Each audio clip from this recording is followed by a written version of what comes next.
Good day to you. Today is July 11th. It is before Biden goes to the Middle East. And I will talk about the Middle East. I would just like to alert you that I am taking a little vacation this summer, and the next video will be on August 22nd, I believe. So I'm doing one this month and one next month, and in September we'll go back to our 2-week schedule. So the Middle East, it's always a hot topic. It's always confusing, but it's worth revisiting now and then, especially since we last talked about the Middle East. Quite a lot has changed there. Let me sort of give an overview and then go and deal with some specifics. One thing that has changed that you've probably seen in the press and on TV is that the current government of Israel has fallen, and there needs to be yet another election down the road. The other thing that has happened is that Israel and the United Arab Emirates, as well as some other countries in the Middle East, are now in rather peaceful relations with each other. Israel is no longer isolated and alienated from some of the countries around them. Up until very recently, the Israeli government was only really recognized by Egypt and Jordan, but now, in fact, both de facto and de jure, there is interaction and recognition between many of the Arab states and Israel. They are trading. Israel is selling them arms. They are communicating. And the divide in the Middle East, the major divide in the Middle East, is between the Sunni countries and the Iran and the other Shiite countries, which I'll deal with in a minute. But it is startling that for decades, right, there has been the alienation of Israel with everybody around them, and that has waned. There are many reasons for it. I mean, Israel is here to stay, but it's also that you now have fairly deep involvement both on the part of China and Russia in the Middle East. And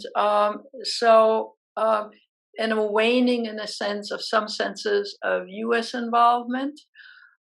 So things are scattered and surprisingly different than they were even a year ago. Does this matter? Yes, it matters for the individual countries, including Israel, but it also matters for world affairs.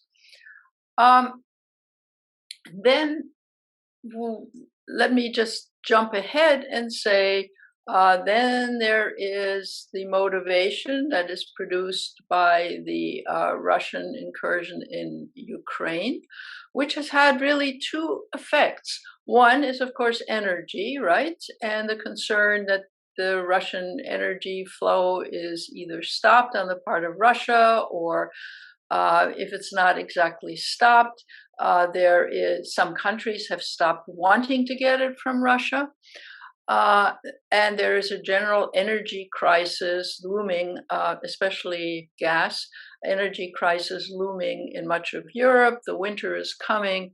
So the focus, in some senses, both on the part of the US and on Europe as parts and other countries, is again on energy, and it matters, therefore, to communicate with the Middle East countries, especially Saudi Arabia, which is, of course, a big oil supplier. So that is one thing. The other thing historically has been, of course, that Israel was isolated because of the lack of its treatment of Palestinians and the support of most of the countries in the geographic area of the Palestinians. It's not really the case that these other countries have ceased to support the Palestinians, sort of, but now they have bigger chickens to fry, and therefore the Palestinians are somewhat on the back burner. For a lot of countries which used to, refuse to deal with Israel or to have friendly relations with Israel because of the Palestinian situation. So the Palestinian situation has really not only not improved, but rather they've become more isolated or less supported by the fellow Muslim countries in the area. The other motivation that has led to a reconfiguration in the Middle East, it has to do with not just energy, but also food. Because as we've talked about before, there is a big looming global food crisis because the grains, as well as the oil based on sunflower oil and so forth, is not getting shipped out. And if the grains that still exist in Ukraine that haven't been stolen by the Russians, for example, still get shipped out, the problem may not be so huge, but it would take serious intervention and conceivably American actual military intervention in the Black Sea for those goods to be shipped out. Now, why is this a big issue? Because the countries in the Middle East, most specifically Egypt, but also some other countries, are very reliant for their food supply on grain coming from the Ukraine. So both oil and energy resources, as well as food resources on the global scale, very much impact the Middle East. They're very nervous about this.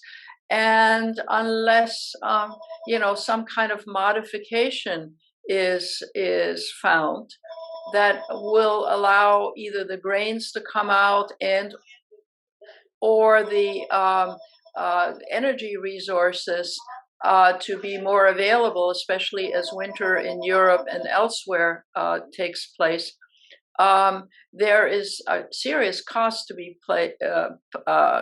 cost on the Middle East countries.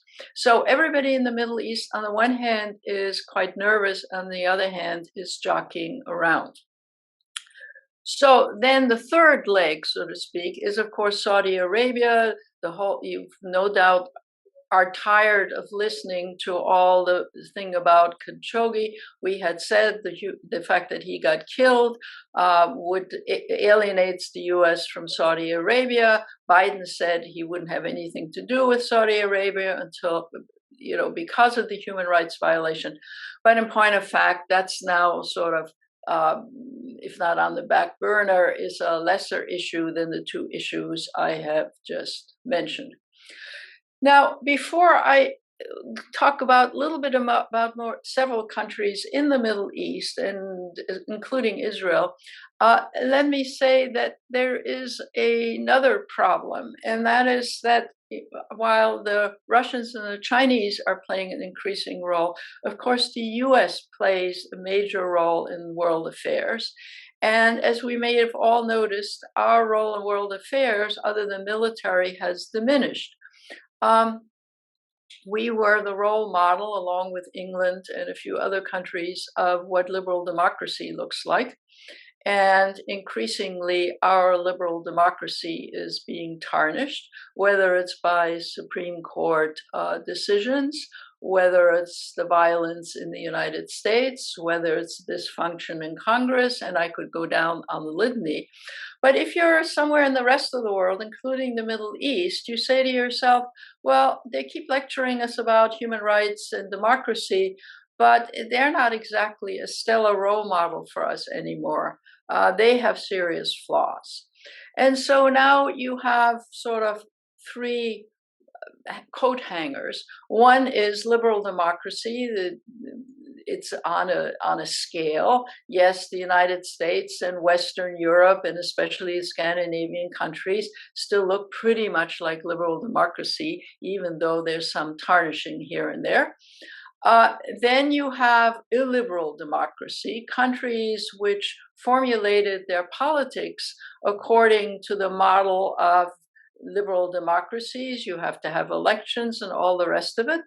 But some of them are now being called illiberal democracies. And illiberal democracies, the poster child for illiberal democracy is even a European country like Hungary, where yes, there are elections, and then the person that is elected essentially behaves like an authoritarian, like a dictator, and he takes rights away from people, and people will wind up in jail or don't get admitted, and so forth.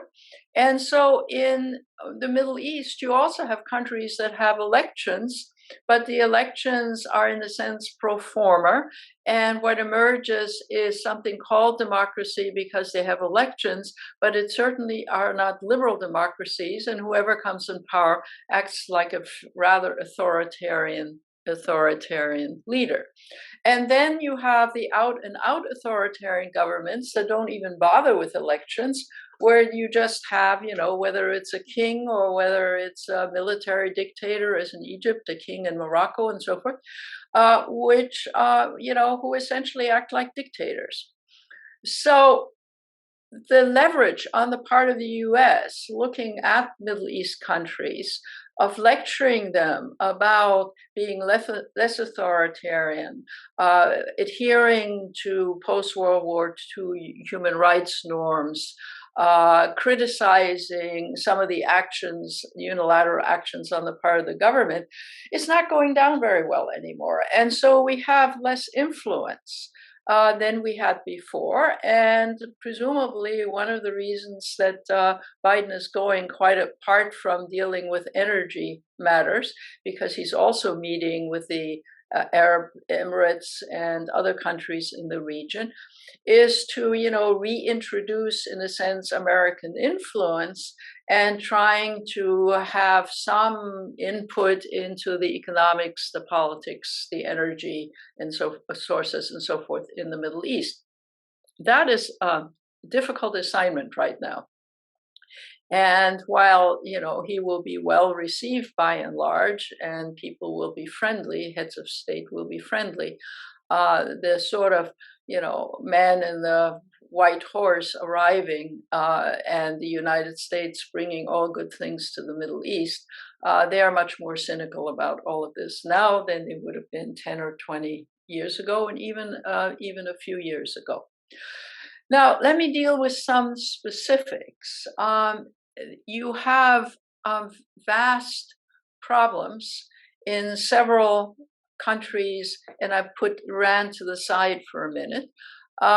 For example, Syria. In the last few days, the UN has met in trying to keep open a corridor to Idlib province, which holds about 3 million people on what used to be Syria, where food aid would come.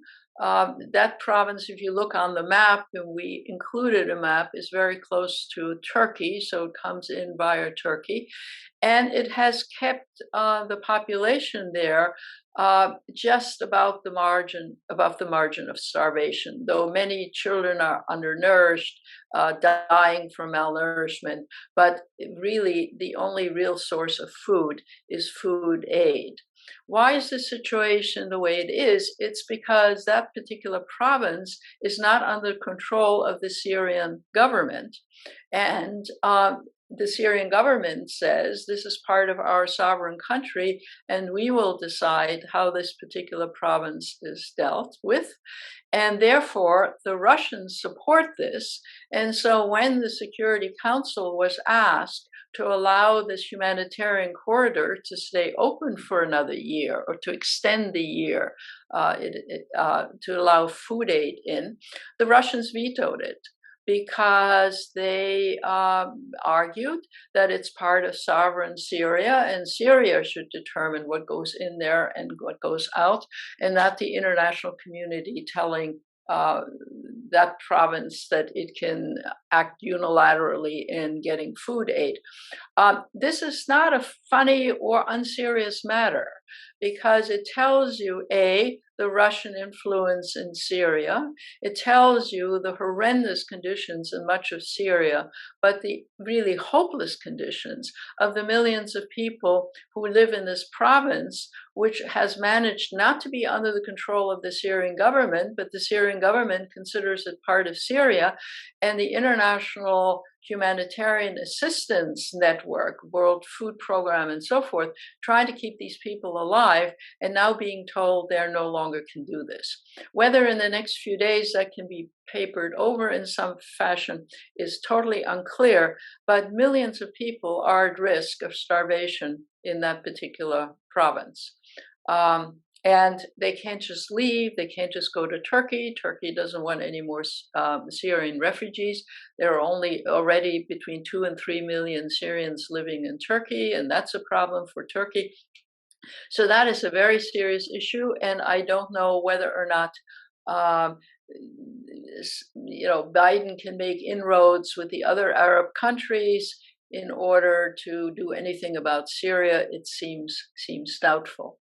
On the other end, there is Lebanon, once upon a time considered the Paris of the Middle East, a vacation place and so on, which is in total dysfunction, total disarray, and even middle-class people don't have enough to eat, and there too is serious malnourishment brought about by the incapacity of the government to do anything. Now, the fact that there's so much disarray in Lebanon is partly, of course, the fault of the Lebanese, but going back historically, Israel also has some things to answer for in Lebanon. So you have two countries which, in addition, in the Middle East, which in addition to the normal difficulties of food and how poor people are treated and so on, are in very, very serious straits in terms of poor people simply surviving. And then the rest of the Middle East, like Egypt, like Morocco, like any number of Gulf states and so on, they too are in potential difficulties because of the international grain shortage. That I have already mentioned. Now, on top of that is, of course, that there's a worldwide inflation going on, partly caused by the energy issues, partly caused by the various shortages here, there, and I won't bore you with the economic details of it, only to say that in these countries, poor people are having difficulty feeding themselves in countries like Egypt and so on, in even up to the standards of a few years ago, because in addition to the actual shortages of foods and other necessities, there is inflation, which means even when they're available, poor people can't really afford them. So the potential and actual suffering in the Middle East, as well as the instability caused by this and other factors, political factors, social factors, makes the Middle East situation quite dire, actually. I mean, we haven't thought about them a lot because we think mainly about, Ukraine and China and this and that and the other thing. But the Middle East, which is very important for transferal of goods through the Suez Canal. It's close to Europe. It's close to places like Turkey, which are having its own problems. Is something we should focus on, and we need to pay some attention on. And the U.S. could be helpful. And I think that, there's so many issues that the U.S. needs to address. Somehow the Middle East has fallen from the top of the agenda somewhere into the middle of the agenda. Now it will get a lot of attention because of Biden's trip, but a trip to the Middle East is not the solution unless some of the obstacles that the Middle East are facing will be addressed by the international community, amongst others, through the leadership of the United States.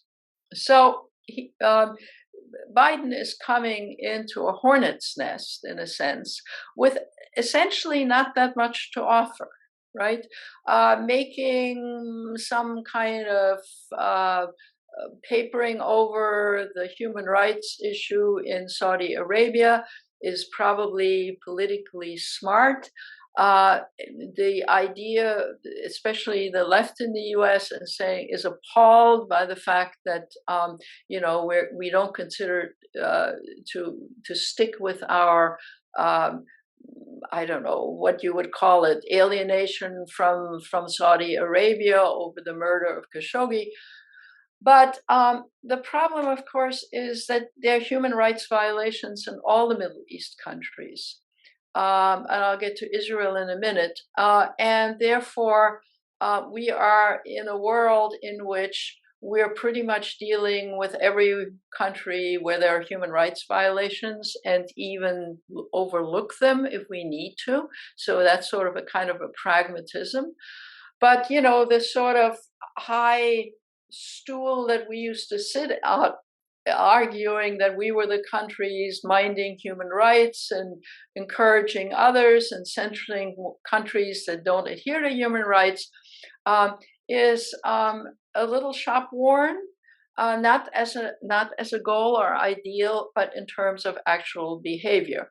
I mean, there isn't a country in the Middle East that's not imprisoning political opposition, right?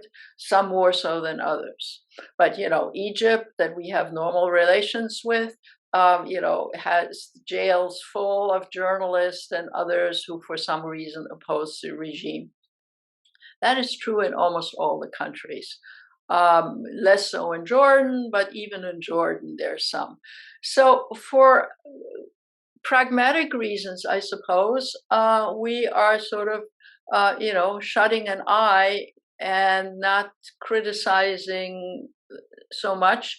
And also others are saying, well, you guys have human rights violations yourself. I mean, don't stand on your high pedestal and lecture to us. Now, I'm not putting the US on the same plane or equivalent to some of these Middle East countries, but what I am saying is we've lost some leverage on the issue of human rights and political rights and all the rest. So we're dealing with a bunch of countries in the Middle East, Sunni countries, who are important, who we now interact with, who are not democratic. They're either illiberal democracies or just, kingdoms or other forms of dictatorship. And one of the explanations is not just things like energy and food, but also is that everyone that we are interacting with in the Middle East, pretty much, other than the few other countries influenced by Iran, there's, as you know, some influence in Iraq and so forth. It is all of those Sunni countries versus Iran, right? And since Trump nixed the agreement with US participation, the agreement with Iran, Iran is happily building up its nuclear capacity. We're still negotiating. Whether any agreement can be structured with Iran is not clear. And while it looks superficially like, a religious battle between Sunnis and Iranians, it's more than just that. It's also, of course, political and jockeying for power, right? Iran, historically, Persia, an important country. Egypt, historically an important country. Other countries also think of themselves as important in one way or the other. And so jockeying for power and for influence is in part informed by the fact that there are religious schisms, but is also informed by the history of countries wanting to claim and or reclaim their status in the world. I don't want to, spend too much time in Iran today, only to say that the situation in Iran is appalling in terms of their economies and their domestic situation. And whether that means Iran will bend some and enter a new nuclear agreement is not clear as we speak. One thing that does emerge from the Iran, which we've been sanctioning for years, and is emerging from Russia, which we are now sanctioning, is that by and large, one of the first things we tend to do is to sanction a government if it does disagreeable things, right? And I think pretty much can be proven historically that sanctions by and large don't work. They have some bite. Iran is a case where, U.S. sanctions and other countries' sanctions have had some bite, but by and large, it is not a very effective instrument in the first instance. And again, we can see this with Russia because, if anything, Russia is earning more from its oil and gas imports, and that's because there is a shortage. And when there's a shortage, or people are fearful of a further shortage, the price rises, right? So Russia, in fact, is benefiting from its countries saying, well, we're going to reduce our reliance on Russian oil. It becomes that much more expensive. Russia actually makes more money from it. So there's a kind of vicious circle built in there. Then there is the third, fourth, fifth, I don't know, aspect, and that has to do with military capacity, because the Middle East is full of military hardware as well as military aspirations, right? The Iranians want nuclear capacity. If the Iranians get nuclear capacity, you better believe that Egypt and Saudi Arabia in particular, will say, okay, we're going to go nuclear as well. And that makes the Middle East ever more dangerous. So there is more to this than just, jockeying here, there, and yonder. There is potential to nuclearizing the Middle East. Of course, Israel already has nuclear weapons. Iran is very close to having nuclear weapons. There will be aspirants in the Middle East who will say to countries that can help them develop nuclear capacity, we're now going to put resources into developing it. So the Middle East is not only dangerous now, and is in some senses a sad case in terms of food and other things, but the Middle East could also be, on the global scale, become extremely more dangerous than it is currently. So far, I have not talked about Israel. So let me quickly say that Israel, of course, is theoretically the only liberal democracy in the Middle East. For Israelis, that's true for sure, even though they are having difficulty putting governments together. And therefore, that leads to some instability. And if Netanyahu comes back, you will get, somewhat of an illiberal government in Israel. But of course, from the perspective of the Palestinians, you hardly have liberal democracy, dealing with them. It's true that the Palestinian Authority is not functioning very well. Gaza is a mess. But you have, West Bank settlements. Even there was somewhat more liberal people in the government, including the current acting prime minister, actually still. Lapidus is somewhat more liberal with respect to taking land away from the Palestinians to build settlements, but many Israelis are still in favor of that. So if you're Palestinian, whether it's inside Israel, whether it's in the West Bank, whether it's anywhere, you hardly feel that you are part of a liberal democracy that safeguards your human rights and the rest of it. America's alliance with Israel, which used to be seriously criticized, right, by the other Arab states, is of course less criticized now, since the other states have made allegiance with Israel itself, getting all kinds of technical assistance from Israel, both of a positive kind needed for the economy, and, as a previous talk has pointed out, the technology. One of the technologies that the firm in Israel produced was the Pegasus, which we've talked about in the past, which is a system of getting into people's cell phones and spying on them. and Syria's invasion into the lives and the leaderships and so forth of almost anybody in the Middle East. That's a whole different subject, and it's not formally Israeli policy. That is to say, it's a private firm that produces it, but it's a private firm that has links to the government, got support from the government. And so it's part of the Israeli role, right? On the one hand, let's have good diplomatic relations with our neighbors now. The neighbors are welcoming it for technological and other reasons. And at the same time, let's keep spying on everybody so that we are in control. Nevertheless, I think it's fair to say that Israel has never been in a better position in the Middle East than it is right now. It is recognized. Everybody's more or less dealing with it. In the Sunni world in the Middle East. You could say that Israel in some ways is integrated into the Middle East now in a way that it has never been before. Is this a good thing? In many ways, of course, it is.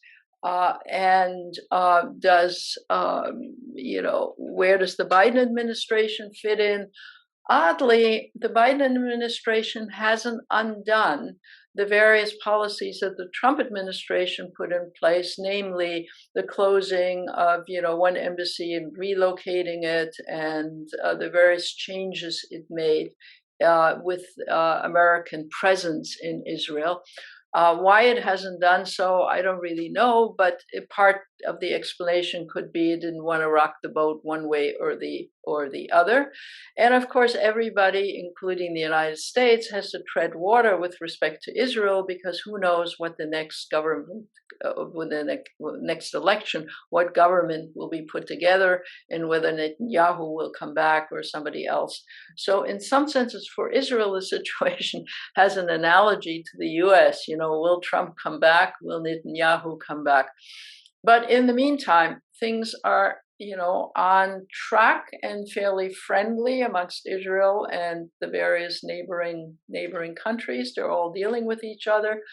And the U.S. role in that part of the world is partly determined by Middle East issues that are local, but also partly determined by the fact that China increasingly, and Russia for some time, Russia particularly in Syria, is playing a major role. So the U.S., in its competition with Russia and China, wants to wedge its way in there and play a bigger role again. And that may be the explanation, among others, of why Biden is going there. So we shall see how this all unravels, but it's worth paying attention, because our attention has been drawn so much to the Ukrainian situation and China and so forth. The Middle East should not be forgotten. And as you watch TV and read the newspapers, pay attention, because changes are going on in the Middle East, some of them for the good, some of them not for the good. But the Middle East is not an unimportant actor in world affairs. Thank you very much for listening, and see you again in August.